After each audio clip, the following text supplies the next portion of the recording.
menyambut bulan puasa. 2 bulan sebelum kita memasuki bulan agung yaitu bulan Ramadan, Rasulullah SAW mengajarkan kepada kita, mengingatkan kepada kita agar mempersiapkan diri, diingatkan melalui doa-doanya. Allahumma barik lana fi Rajab wa Sya'ban wa ballighna Ramadan. Ada iqdatu shaum, mempersiapkan diri kita untuk mengingat bulan yang luar biasa pahalanya, yaitu bulan Ramadan.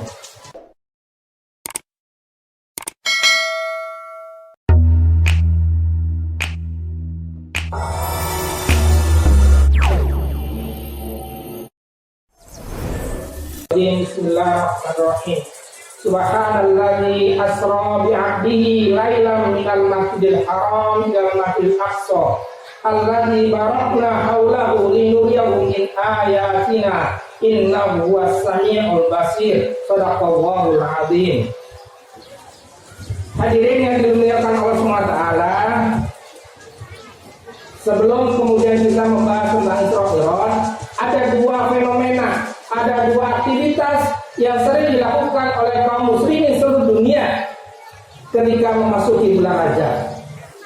Yang pertama adalah menyambut bulan puasa. 2 bulan sebelum kita memasuki bulan agung yaitu bulan Ramadan, Rasulullah SAW mengajarkan kepada kita, mengingatkan kepada kita agar mempersiapkan diri, diingatkan melalui doa-doanya. Allahumma barik lana fi Rajab wa Sya'ban wa ballighna Ramadan. Ada iqdatu shaum, mempersiapkan diri kita untuk mengingat bulan yang luar biasa pahalanya, yaitu bulan Ramadan. Semoga kemudian melalui peringatan Isra Mi'raj ini kita juga diingatkan untuk mempersiapkan diri menyambut bulan yang agung, bulan diturunkannya Al-Quran, yaitu bulan Ramadan.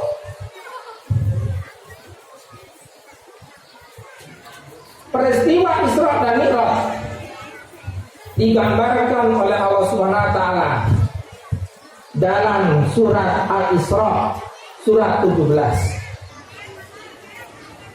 Peristiwa ini dilatar belakangi dengan sebuah kejadian-kejadian. Kejadian itu salah satunya digambarkan, dideskripsikan dalam surat An-Nahl surat 16, dan kemudian nanti akan saya coba kemudian sambungkan dengan surat Al-Kahfi surat 18. Ya insya Allah bapak-bapak, ibu-ibu, semoga semuanya sudah hafal surat Al-Kahfi.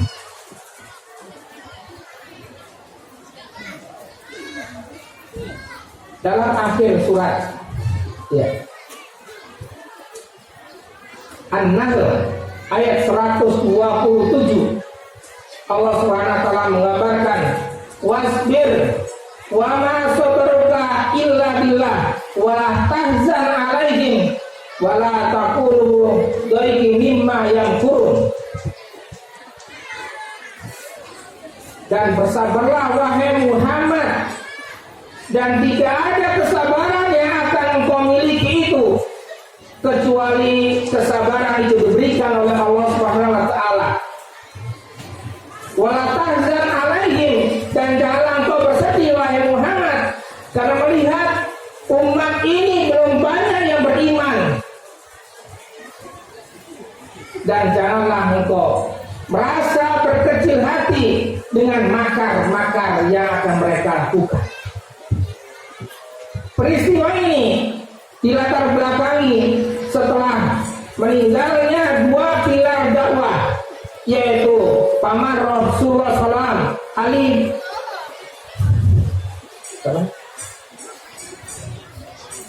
Abu Thalib sebagai tokoh Quraisy yang kemudian menjadikan Rasulullah SAW aman dari serangan-serangan, cacian-cacian, siksaan-siksaan kaum musyrikin. karena beliau adalah tokoh Quraisy. Yang kedua adalah meninggalnya istri beliau, Siti Khadijah, sebagai pilar pendukung finansial dalam dakwah, sebagai pilar pendukung keresahan hati Rasulullah SAW. Ketika Rasulullah SAW resah dengan berbagai problematika, maka keluh kesahnya selain disampaikan kepada Allah SWT, disampaikan kepada istrinya Siti Khadijah. Betapa kemudian berat peristiwa itu, peristiwa yang kemudian membuat Rasulullah SAW dalam surat Al-Kahfi hampir kemudian Rasulullah SAW berputus asa terhadap dakwah ini. Fala'allaka bakhirun nafsaka ala asarihim illam yu'minu bihadzal hadis, ya sahabat. Fala'allaka bakhirun nafsaka, wahai Muhammad, apakah engkau akan menghancurkan dirimu karena melihat kaum ini tidak ada asarnya, tidak ada dampaknya, tidak ada hasilnya dari apa yang telah engkau sampaikan di hadal hadis, ya sahabat.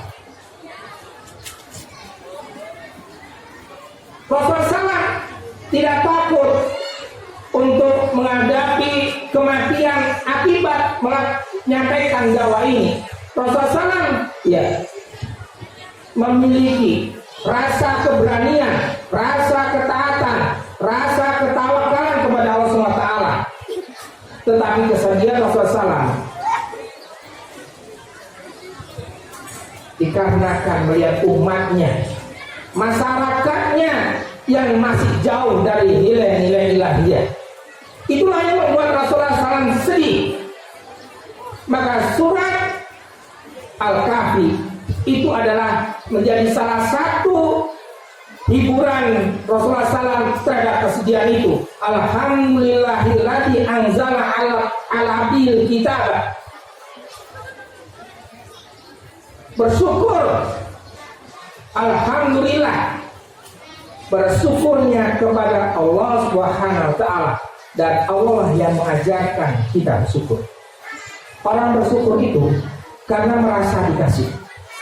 Ada orang yang dikasih tidak merasa bersyukur karena seolah-olah itu bukan luar biasa. Ibu-ibu, bapak-bapak, putra-putri kita, ketika kita kasih uang, jarang atau tidak semuanya mengucapkan terima kasih, karena merasa itu adalah kewajiban dari orang itu. Kita hari ini diberikan kesehatan oleh Allah SWT. Kita jarang sekali bersyukur kepada Allah SWT. Kita diberikan rasa lelah mengolah anak-anak kita. Di waktu malam mereka menangis. Kita diberikan rasa kantuk. Kita diberikan rasa lapar. Hari ini banyak saudara-saudara kita yang tidak bisa makan bukan karena tidak ada makanan, tapi dicabut oleh Allah SWT rasa laparnya. Maka lapar itu adalah nikmat dari Allah SWT. Ibu-ibu badai dicabut kita rasa laparnya, badai bersyukur diberikan rasa lapar. Badai, ada orang yang tidak bisa kemudian tidur, yang disebut penyakit insomnia. Maka ketika kita bekerja, ketika kita menjadi anak, ketika kita merawat anak kita, mencari maisha demi anak-anak kita, demi masa depan mereka, demi masa depan dunia kita, apakah kemudian kita akan menyesal ketika diberikan rasa lelah oleh Allah SWT, sehingga dicabut rasa lelah, sehingga kemudian kita tidak bisa tidur? Badai ibu-ibu dicabut. Betapa itu adalah nikmat dari Allah Subhanahu wa Ta'ala. Ini luar biasa. Ada banyak hal yang luar biasa, tetapi tidak dianggap kita luar biasa. Makanya Allah sendiri mengajarkan, alhamdulillahilladzi anzala ala abdihi kitaba wa lam yaj'al lahu iwaja. Bersyukurlah ya. Kepada siapa? Kepada yang anzala ala abdi, yang telah menurunkan kepada hambanya Alkitab, Al-Quran ini. Al-Quran yang lam iwaja, yang tidak ada kebengkokan.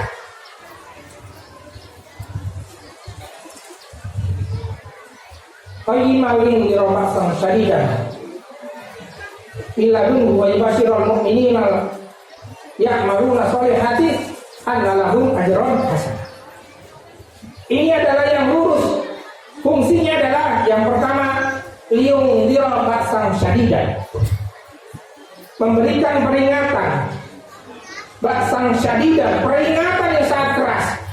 Kalau kemudian anak kita nakal, ya mohon maaf ya,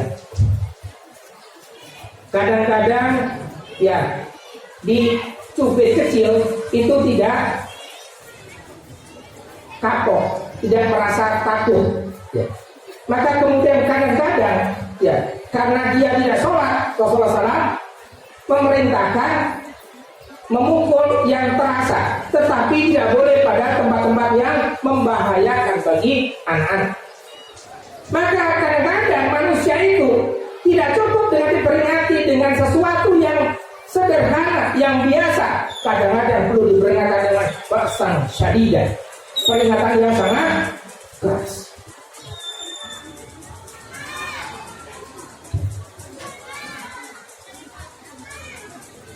Dan memberikan kabar gembira.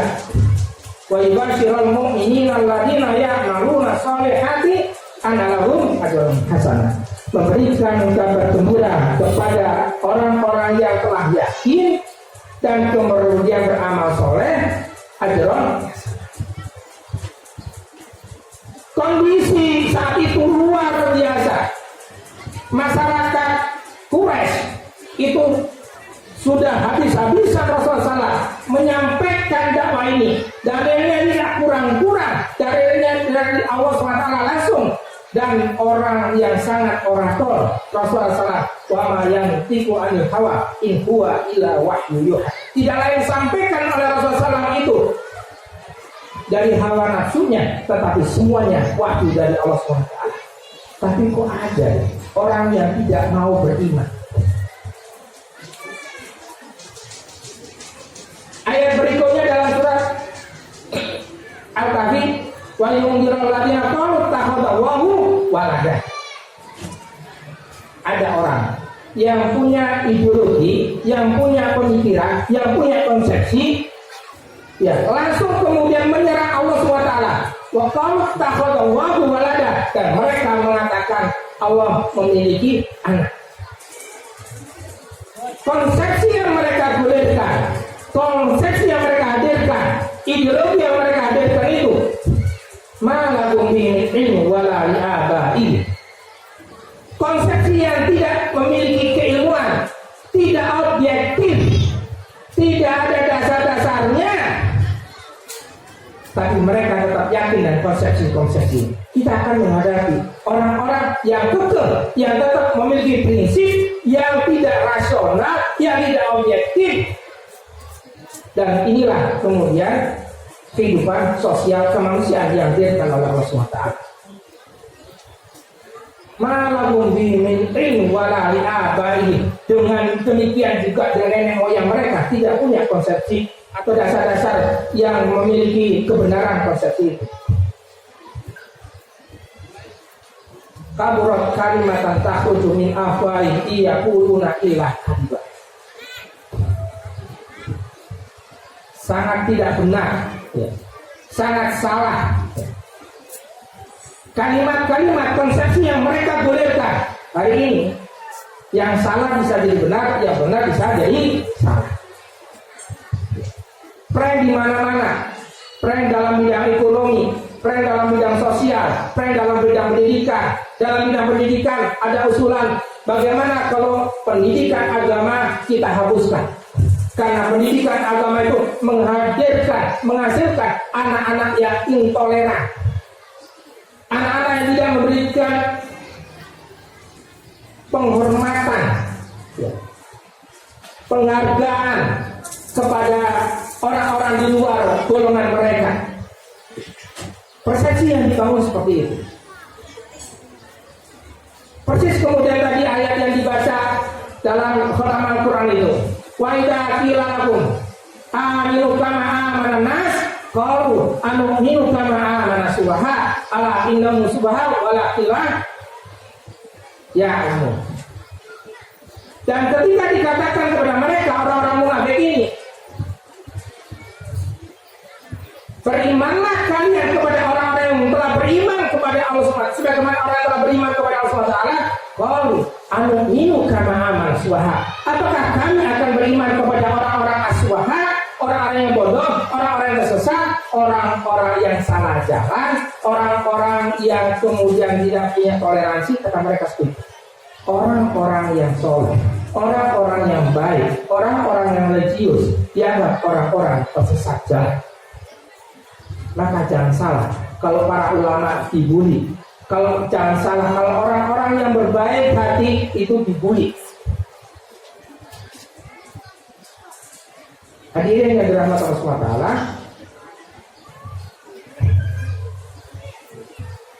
kejadian yang begitu berat dialami oleh Rasulullah SAW, ya, selain Allah SWT menghibur dengan surat Al-Kahfi, kejadian yang jauh lebih berat daripada Rasulullah SAW, karena di sana ada Ashabul Kahfi yang tetap mengatakan Rabbuna Rabbus samawati wal ard, menyampaikan kepada raja yang sangat jahat, raja yang tidak menyepakati sepakat dengan ideologi tauhid, ideologi ketuhanan, tapi kemudian para pemuda ini mengatakan Rabbuna Rabbus samawati wal ard. Rabbu itu bukan ente wahai raja, Rabbu itu adalah Rabbuna Rabbus samawati wal ard.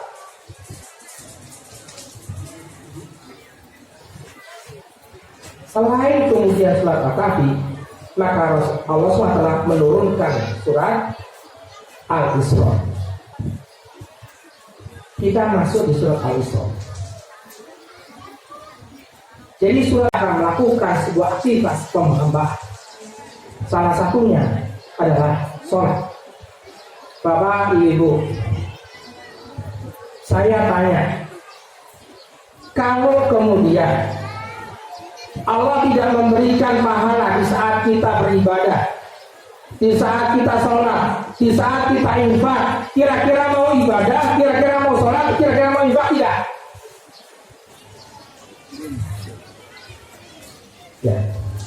Kira-kira kita mau melakukan ibadah tidak kalau Allah tidak memberikan pahala? Pada mual kan? Pada mual. Allah. Dalam ilmu sufi itu, pertama, kenapa kita harus beribadah kepada Allah SWT? Itu alasannya bukan karena minta balasan dari Allah SWT. Kenapa? Yang pertama, karena Allah telah banyak memberikan kebaikan kepada kita. In ahsantum, mohon maaf, wa ahsin kama ahsanallahu ilaik. Berbuatlah baik kalian karena Allah memberikan perbuatan baik pada kita. Hal jazaa'ul ihsani ilal ihsan. Kita diciptakan oleh Allah SWT sebagai makhluk terbaik. Kita dijadikan oleh Allah SWT orang yang luar biasa. Salam orang apa lagi? Wa qala rabbuka lil malaikati inni ja'alun fil khalifah. Qalu atajalu fiha man yufsidu fiha wa yasfiku dima wa nahnu nusabbihu bihamdika wa nuqaddisu lak. Qala inni a'lamu ma la ta'lamun. Dan ialah ketika Rabbmu itu Allah SWT berkata kepada malaikat, ini ja'ilun fil khalifah. Bayangkan ibu-ibu, bayangkan bapak-bapak, visi Allah terhadap kita itu bukan menjadikan orang-orang sembarangan, tapi menjadi orang luar biasa, orang sebagai khalifah. Wa qala rabbuka lil malaikati ini ja'alul khalifah. Aku tetapkan manusia ini sebagai khalifah.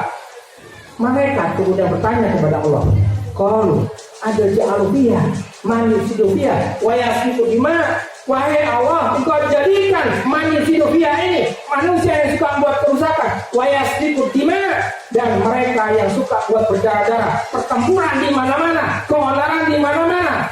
Wa nahnu, kata Mas Saleka, wa nahnu, sementara kami nusabbihu bihamdika wa nuqaddisuka. Sementara kami senantiasa bertasbih, sementara kami itu senantiasa mensucikan Engkau ya Allah SWT. Apa jawaban Allah SWT? Inni a'lamu ma la ta'lamu. Sesungguhnya wahai malaikat, aku tahu terhadap sesuatu yang tidak engkau ketahui. Tetap kita ditetapkan sebagai khalifah, tapi seringkali kita mendiskreditkan diri kita mendiskreditkan potensi anak-anak kita, sehingga kemudian tidak punya cita-cita besar. Ini problem bagi kaum muslimin, hilangnya himmatul, hilangnya cita-cita. Cita-cita besar telah hilang.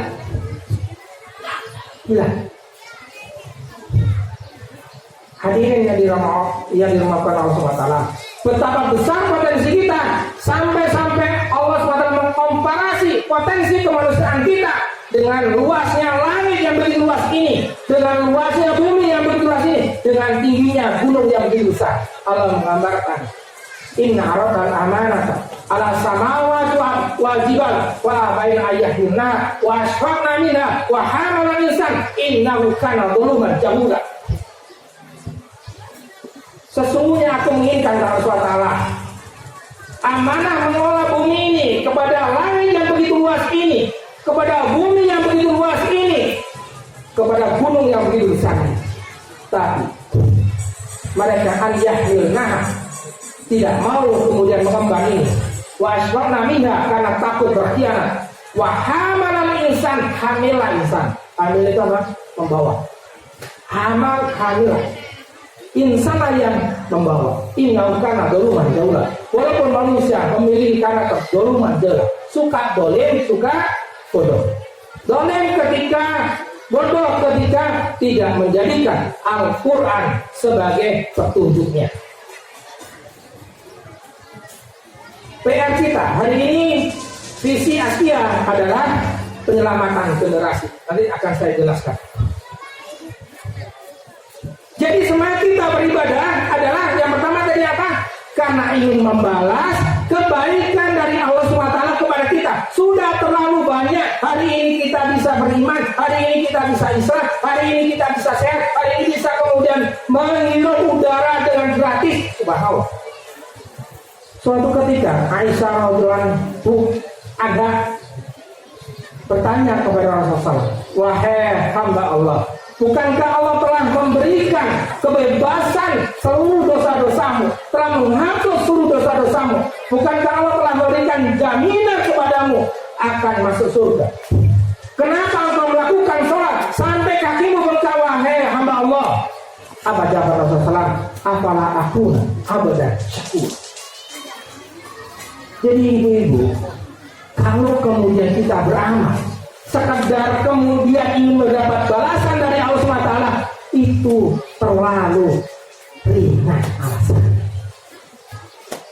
Yang kedua, kenapa kemudian kita beramal baik? Kenapa kita mendidik anak kita dengan ikhlas? Kenapa? Bukankah kita telah diberikan kebaikan oleh Allah SWT dengan dihadirkan anak-anak kita? Maka syukurilah, itu titipan dari Allah SWT.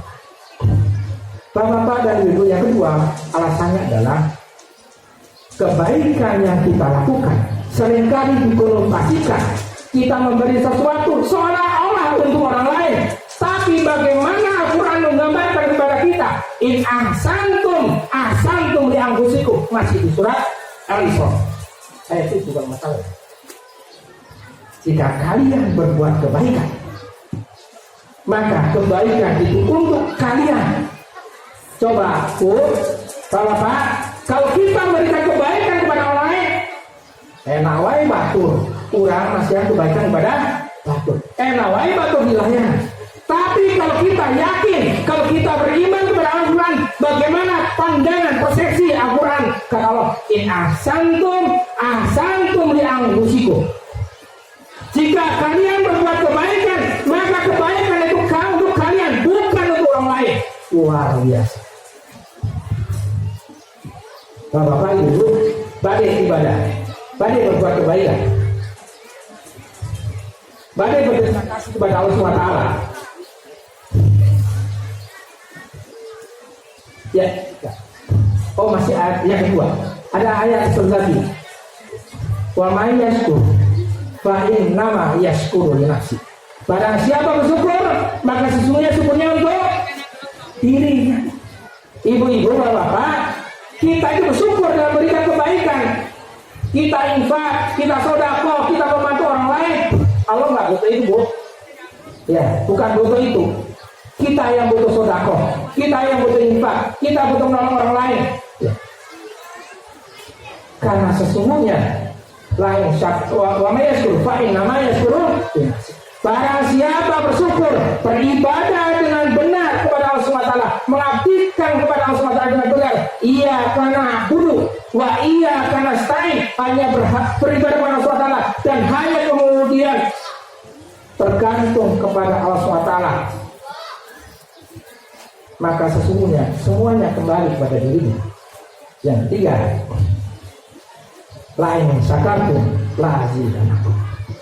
Jika kalian bersyukur, jika kalian berbuat kebaikan, jika kalian beribadah kepada Allah SWT, lain sakartum lazidan.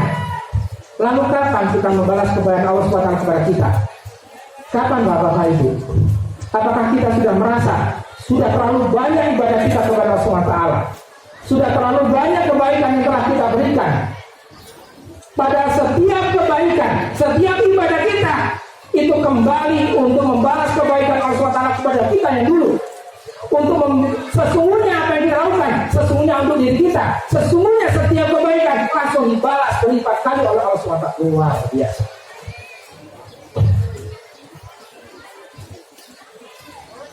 Luar biasa ya. Al-Quran itu luar biasa. Kita itu suka berimannya kepada realitas. Ya. Infak contohnya. Ayat kedua ketiga. Alif lam dan kita bulan Rabiul Awal mustaqim. Alladzina yu'minuna bil ghaibi wa yuqimuna sholata wa mimma razaqnahum yunfiqun. Infak.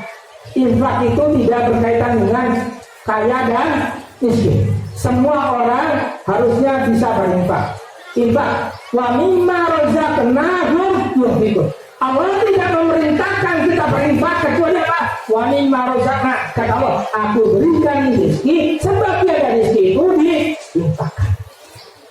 Menaik kemudian kita nggak dapat rezeki tapi nggak berinfak, atau kemudian diberi Allah SWT rezeki tapi kemudian berinfak sebagian.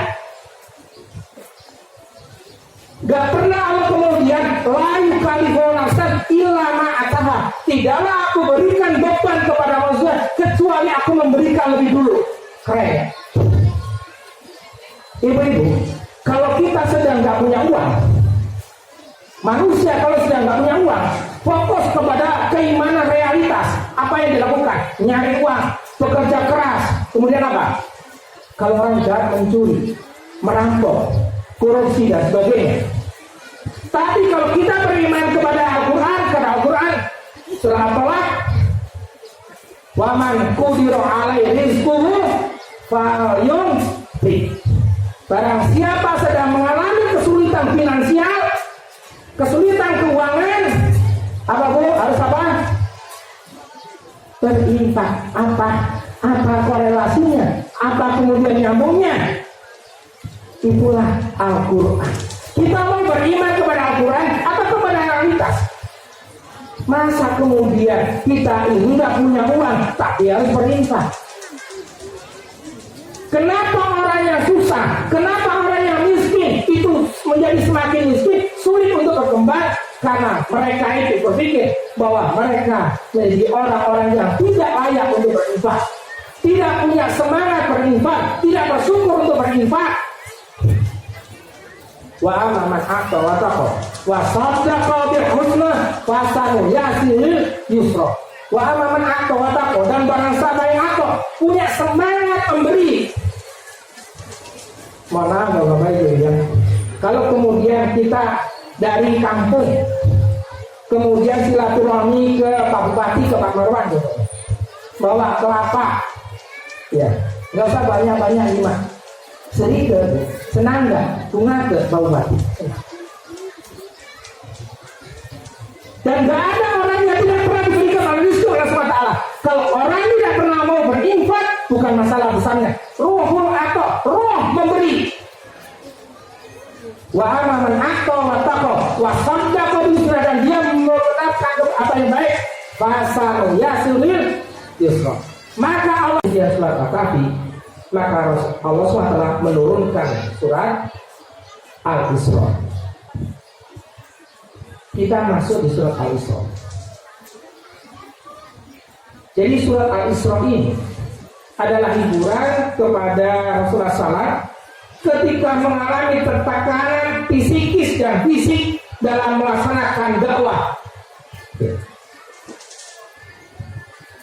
Allah SWT menggambarkan subhanalladzi asra bi 'abdihi lailan minal masjidil haram ila masjidil aqsa. Maha suci Allah SWT.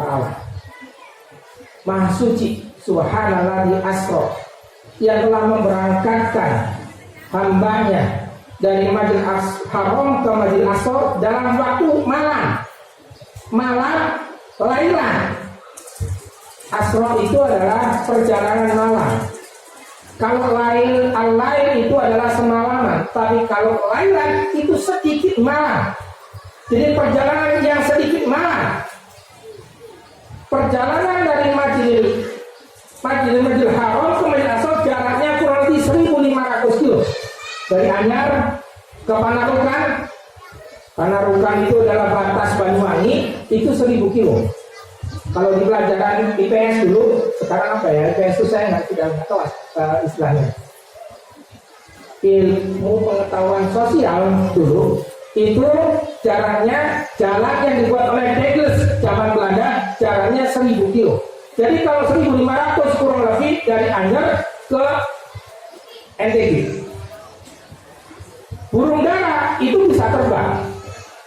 Tapi kalau terbang bolak-balik dari Anyer ke NTB dalam jangka waktu yang sedikit, hanya 3 jam bolak-balik, kira-kira bisa nggak? Bisa nggak? Nah, 3 jam. Lalu bagaimana biar bisa? Biar bisa gimana? Naik pesawat. Ya, pesawat. Lalu kemudian yang hebat itu kecepatannya itu burung darahnya atau pesawatnya? Pesawat. Perjalanan dari Masjidil Haram ke Masjidil Aqsa itu jaraknya 1.500 kilo. Ditempuh dalam waktu malam yang sedikit. Ketika Rasulullah SAW selesai menyampaikan kondisi ini, maka kemudian orang-orang Quraisy mentertawakannya. Bahkan kemudian Abu Jahal mencoba mengumpulkan masyarakat karena tahu ini ada cerita yang aneh. Mereka yang membuli Rasulullah SAW. Dikumpulkanlah masyarakat semuanya dan Rasulullah SAW menceritakan tentang perjalanan dari Masjidil Haram ke Masjidil Aqsa. Itulah pelajaran kenapa, salah satu pelajaran kenapa tidak terjadi perjalanan dari Masjidil Haram langsung ke Sidratul Muntaha. Untuk pembuktian linuriyahu min ayatina. Karena kalau dari Masjidil Haram langsung ke Sidratul Muntaha, pembuktian sulit. Dikumpulkan masyarakat, Rasulullah SAW cerita. Lalu kemudian ya masyarakat ada yang bertanya, wahai Muhammad, kalau engkau benar telah melakukan perjalanan dari Masjidil Haram ke Masjidil Aqsa, ceritakan kepada kami bagaimana deskripsi, bagaimana gambar Masjidil Aqsa. Maka kemudian Allah SWT memaparkan Masjidil Aqsa itu di depan Rasulullah SAW, sehingga Rasulullah SAW bisa menggambarkan secara detail di mana jendelanya, di mana pintunya, di mana jalannya, semuanya serba detail. Maka kemudian kaum musyrikin yang tadinya ingin membuli Rasulullah SAW, menghancurkan Rasulullah SAW dari peristiwa Isra Mi'raj, justru kemudian mereka menjadi membenarkan apa yang telah dilakukan oleh Rasulullah SAW. Abu Jahal pun bertemu dengan Abu Bakar. Maka kemudian ketika Abu Jahal bertemu dengan Abu Bakar, Abu Jahal bercerita kepada Abu Bakar, wahai Abu Bakar, temanmu itu bercerita sesuatu yang aneh-aneh saja. Ya ceritakan begini begitu. Maka apa tanggapan dari Abu Bakar ketika mendengar cerita dari Abu Jahal tentang cerita Rasulullah SAW tadi? Maka kemudian Abu Bakar mengatakan, kalau ada cerita yang lebih aneh lagi dan itu datang dari Muhammad bin Abdillah, maka aku tetap akan membenarkan. Sejak saat itulah Abu Bakar mendapatkan gelar As-Siddiq. Subhana bertasbih, tidak semuanya bertasbih. Ada orang yang tidak takjub dengan peristiwa ini, menganggap sebuah yang biasa. Ya. Termasuk kemudian dalam peristiwa Al-Kahfi itu ada kemudian Allah SWT gitu. Am-hasibta anna ashabal kahfi warraqini kanu min ayatina ajaba. Keajaiban-keajaiban ditampilkan oleh Allah SWT bukan hanya di Al-Isra, tapi juga di Al-Kahfi. Apakah engkau am-hasibta anna ashabal kahfi? Apakah engkau mengira bahwa para pemuda-pemuda kahfi itu am-hasibta anna ashabal kahfi kanu min ayatina ajaba? Kan mereka itu adalah sesuatu tanda-tanda keajaiban yang ada dariku, kata Rasulullah Ta'ala. Apakah hanya itu keajaiban itu? Maka selain keajaiban Al-Kahfi yang ditidurkan oleh Allah SWT selama 300 tahun, ya, peristiwa Isra ini adalah peristiwa keajaiban yang dihadirkan oleh Allah SWT, ya, untuk membesarkan semangat Rasulullah SAW, untuk membuktikan kepada umat ini, kepada masyarakat, betapa sesungguhnya keajaiban Allah SWT itu ada. Bahwa sesungguhnya Rasulullah SAW adalah manusia utusan Allah SWT.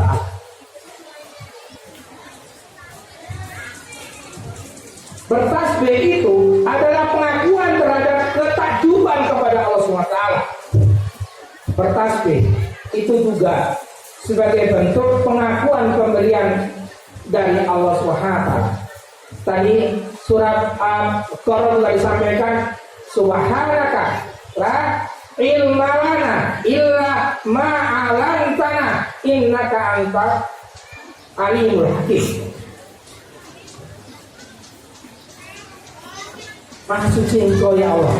La ilma lana, tidak ada ilmu yang kami dapatkan. Anak-anak kita itu ilmunya bukan dari guru-gurunya. Beliau hanya perantara, beliau hanya sarana-sarana. La ilma lana illa ma'allamtana. Tidak ada ilmu yang ada pada diriku kecuali apa yang diajarkan oleh Allah SWT. Demikian juga dengan Quran ini. Quran ini yang mengajarkan kita wa 'allamal Qur'ana wa 'allama di surat Ar-Rahman. Allah lah yang mengajarkan. Ar-Rahman itulah yang Maha Kasih Sayang, itulah yang mengajarkan Al-Quran. Kalau kita hari ini itu bisa membaca Al-Quran, bersyukurlah, berhamdalah, bertasbihlah kepada Allah Subhanahu wa Ta'ala. Bertasbih. Yang ketiga, bentuk perilaku peribadatan terhadap yang ditasbihi. Yusabbihu lillahi ma bis samawati wa fil ardh. Bertasbih semuanya apa yang di langit dan di bumi. Wal tayru safa, Dan burung-burung itu bertasbih dengan mengepakkan sayapnya. Bapak-bapak, Ibu, subhanallah. Burung itu senantiasa bertasbih. Bagaimana bertasbihnya? Dengan mengepakkan sayapnya. Kalau kapak bertasbihnya dengan seperti apa?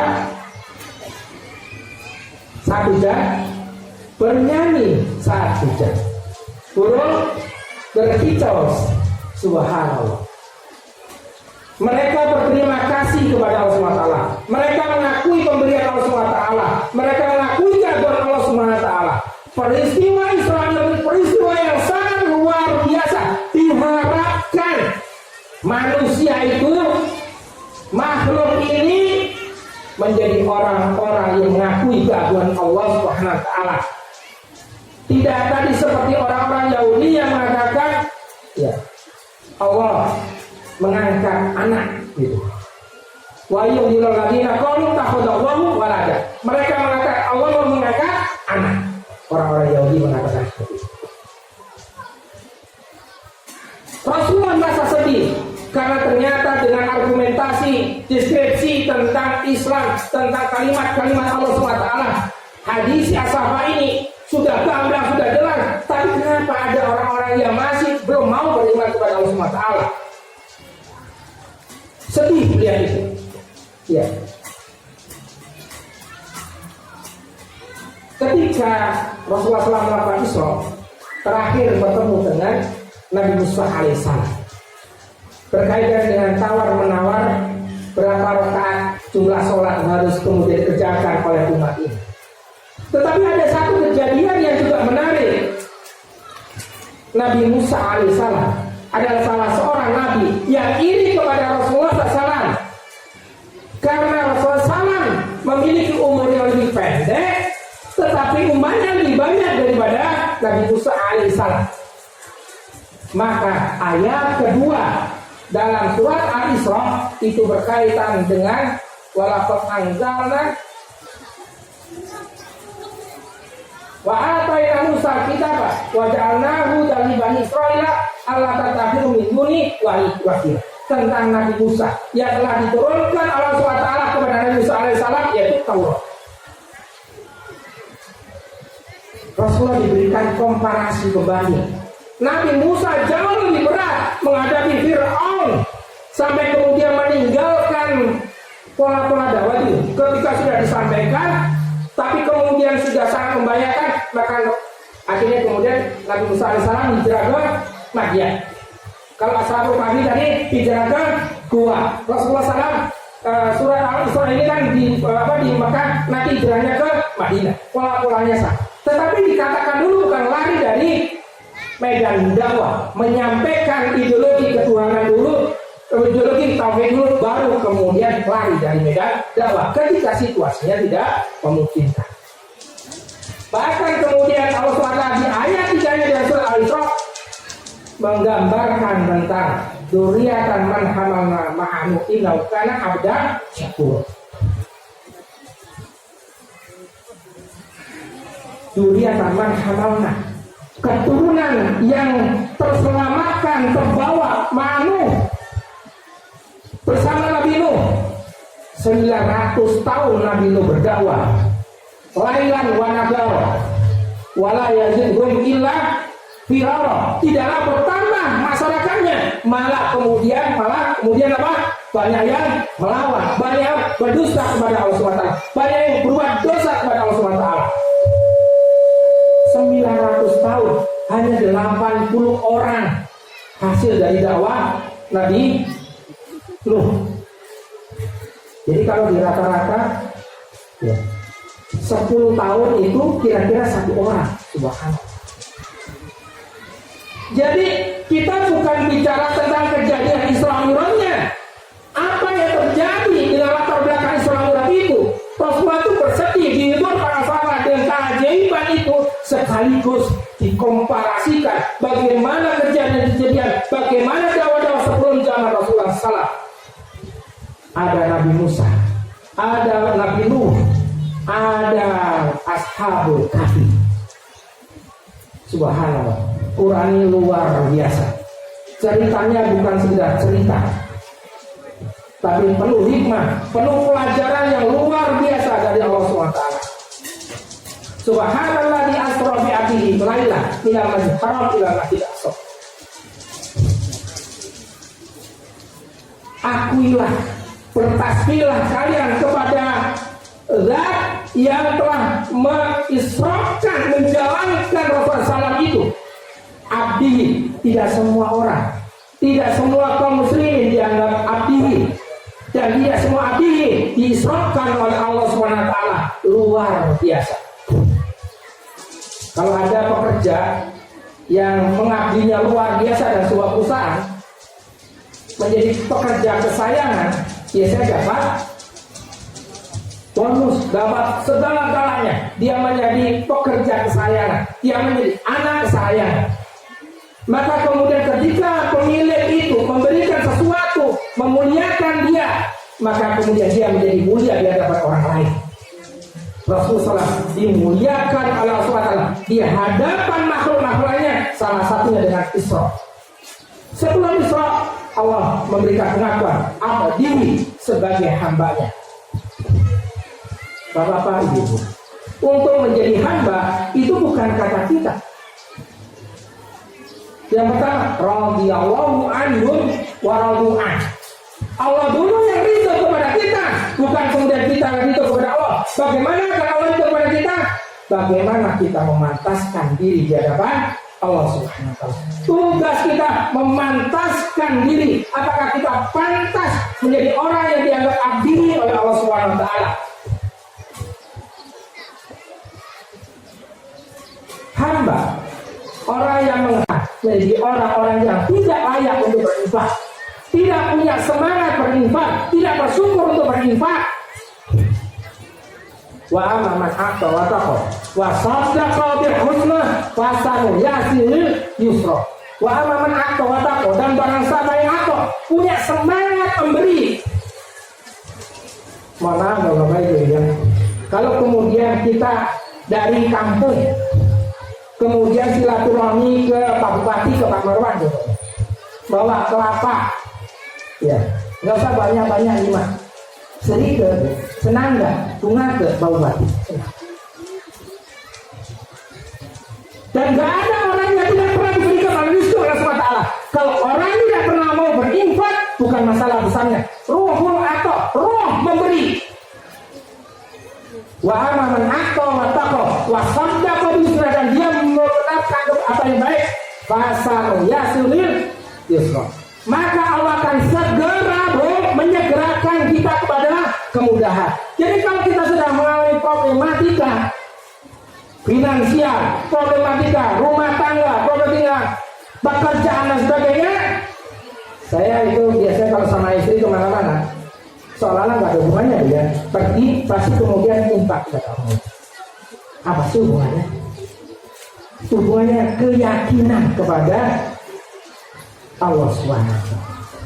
Wa amma man bakhila wastaghna, dan barang siapa bakhil, pelit nih. Orang pelit itu agar hartanya tidak keluar. Wa amma man bakhila wastaghna wa kadzdzaba bil husna, dan dia mendustakan sesuatu yang baik, fasanu yasilul ausra, maka akan segera langsung kata Allah, langsung disegerakan kepada kesulitan. Makanya orang yang sulit, orang yang susah, orang yang miskin itu miskin lagi. Kenapa? Karena biasanya mereka berpikir tidak layak saya berbuat kebaikan, tidak layak saya berinfak. Mau dulu apa berbuat kebaikan, mau berinfak waktu, tenaga, pikiran yang kita miliki, mau untuk kebaikan, insya Allah akan memberikan kemudahan kepada kita. Hadirin yang dirahmati Allah, subhanallah di asra bihi lailan minal masjidil haram ila masjidil aqsa. Ya. Alladzi barakna haulahu. Ya. Yang telah aku berdekati di sekeliling Nabi, di sekeliling Masjidil Aqsa itu. Alladzi barakna haulahu linuriyahu min ayatina. Target dari Allah SWT menghadirkan proses Isra dan Mi'raj ini adalah linuriyahu, untuk menjelaskan tentang keagungan Allah SWT, ayat-ayat Allah SWT. Jadi kalau kita kemudian hari ini tidak meningkatkan rasa tasbih kita kepada Allah SWT, rasa syukur kita kepada Allah SWT, rasa pengabdian kita kepada Allah SWT, berarti kita tidak takjub dengan adanya Isra dan Mi'raj. Karena target dari Allah SWT ya menurunkan proses, menghadirkan proses Isra dan Mi'raj linuriyahu min ayatina. Hadirin dari rahmatullah SWT, visi dan misi Askia itu adalah penyelamatan generasi. Basisnya itu adalah Al-Quran. Kalau kita ingin anak-anak kita cerdas, maka anak-anak kita haruslah kemudian menjadikan Al-Quran sebagai masdarul ilm, sebagai sumber ilmu. Inna fi khalqis samawati wa ikhtilafil laili wan nahar la ayatin lil albab. Sesungguhnya terhadap penciptaan langit dan bumi dan putaran malam dan siang la ayatin lil albab adalah ada apa? Tanda-tanda kebesaran Allah SWT bagi orang-orang yang cerdas. Siapa mereka? Alladzina yadhkuruna wa qiyaman wa qu'udan wa ala junubihim. Yang pertama adalah mereka adalah orang yang senantiasa ingat kepada Allah. Ini itu ilmu doa. Ini adalah present continuous tense. Senantiasa kegiatannya, aktivitasnya senantiasa ingat kepada Allah di saat berdiri, di saat duduk, di saat berbaring, dimanapun, kapanpun, jabatan apapun, posisi apapun, di waktu apapun, senantiasa ingat Allah SWT. Menjadikan Al-Quran sebagai masdarul ilm. Maka anak-anak ini harus senantiasa membaca Al-Quran. Maka anak-anak ini senantiasa harus menghafal Al-Quran. Kenapa saya bersemangat mendirikan sekolah-sekolah? Karena dari sekolah-sekolah inilah anak-anak menyampaikan dakwah kebaikan, meminta kemudian diajarkan ibadah oleh orang tuanya, meminta diajarkan membaca Al-Quran oleh orang tuanya, meminta diajarkan menghafal Al-Quran oleh orang tuanya. Bagi orang tua yang belum bisa, maka sadarkan dari anak-anaknya. Luar biasa. Saya tidak pernah menyampaikan pesan ini kepada orang tua, tapi anak-anak kita yang menyampaikan kebenaran itu kepada kita. Luar biasa. Alladzina yadhkuruna qiyaman wa qu'udan wa ala wa tafakkaruna fi khalqis samawati wal ardh. Wa tafakkaruna fi khalqis samawati wal ardh. Dan senantiasa memikirkan tentang penciptaan langit dan bumi ini. Mereka punya ilmu alam yang luar biasa sampai mengatakan, Rabbana ma khalaqta hadza batila subhanaka laqina adzabannar. Bertasbih laqina adzabannar. Jangan jauhkan kami dari api neraka. Coba saya tanya, bagaimana pandangan kita tentang tikus? Masalah ya. Bagaimana pandangan kita tentang nyamuk? Masalah kan? Tapi kata Allah SWT, orang yang cerdas adalah mereka mengatakan Rabbana ma khalaqta hadza. Wahai Rabbku, tidak ada yang menciptakan itu batil. Kita belum mampu menghadirkan cara berpikir bagaimana kemanfaatan nyamuk, bagaimana kemanfaatan tikus. Tadi ayat yang dibaca di surah Al-Baqarah yang kemudian dikhatamkan, Allah membuat sebuah perumpamaan, innallaha la yastahi ayat riba masa ma ba'udatan sama fauqaha. Allah tidak merasa malu untuk membuat perumpamaan seekor nyamuk atau yang lebih kecil daripada nyamuk. Ibu-ibu tahu nggak? Nyamuk jantan bisa hidup dengan menyerap sari-sari bunga. Dia setelah mengawini betinanya, dia mati. Pertanyaannya, ada nggak bapak-bapak yang siap berpikir mengeksploitasi dan mengeksplorasi seluruh potensi kehidupan yang dia miliki hanya untuk dunianya? Siapa?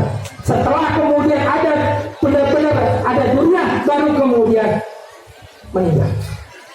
Nyamuk betina untuk mematangkan telurnya itu butuh darah dan seringkali menggigit diri kita. Ibu-ibu, pertanyaannya, biasanya kalau kita menepuk nyamuk membaca bismillah atau bangsa Al-Quran aja? tak sanggup kurang plak. Nyamuk betina menyerap darah kita, konsekuensinya kita bunuh. Kalau selamat dari pembunuhan, pembantaian yang dilakukan oleh manusia, maka dia kemudian bertelur. Setelah bertelur, dia mati. Ibu-ibu siapa? Mengorbankan seluruh potensi yang dimiliki hanya untuk dunianya. Keren mana ibu-ibu dengan nyamuk? Kira-kira mujahidah bukan? Hah? Yang laki-laki mujahid bukan? Keren dia. Innawa la yastahi ayyah riba masalah ma ba'urutan faunu upama apa.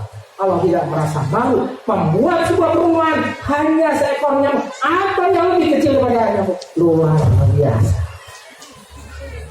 Kita ini tidak diabadikan, Bu, nama kita dalam Al-Quran. Nyamuk diabadikan dalam sumatera, luar biasa. Diabadikan dalam konteks yang positif. Maka kalau kita bicara bahwa kita menghadirkan generasi Quran, generasi yang cerdas, maka anak-anak kita harus pandai bukan hanya dengan Al-Quran, tapi kemampuan Allah, ilmu-ilmu kauniyahnya harus luar biasa.